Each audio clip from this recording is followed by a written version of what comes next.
данное соглашение имеет вопрос не связи, потому что с Ростелекомом правительство республики подписало по развитию связи соглашение еще в предыдущие годы. Сегодня подписывалось соглашение в рамках внедрения энергосервисных контрактов. Имея оборотное средство, Ростелеком ищет реальные проекты, где можно получить доходность.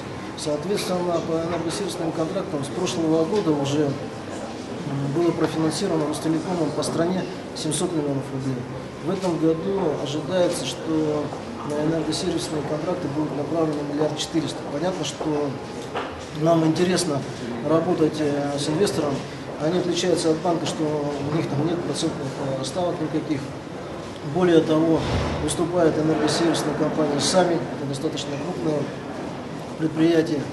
И для нас возможность внедрения энергосервисных контрактов в будущем позволит снизить расходы коммунальной отрасли, в жилфонде, снизить бюджетные расходы по бюджетным учреждениям. Но это не единственное соглашение, которое будет подписано в текущем году.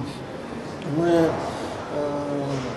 готовим вместе с РАО и с Востока соглашение на Санкт-Петербургском международном экономическом форуме с компанией Kawasaki, Sojitz и Ernst & Young в части внедрения оборудования в городе Вилюйске, потому что сегодня у нас Якутская энергия имеет закрытые центры питания в Вилюйской группе районов, в Ангинском районе.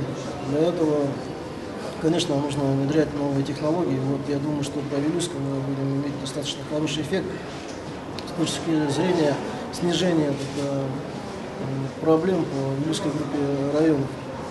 Ну и на осени, на Восточно-экономический форум мы готовим подписание с ВТБ Факторинг в части, опять-таки, внедрения энергосервисных контрактов.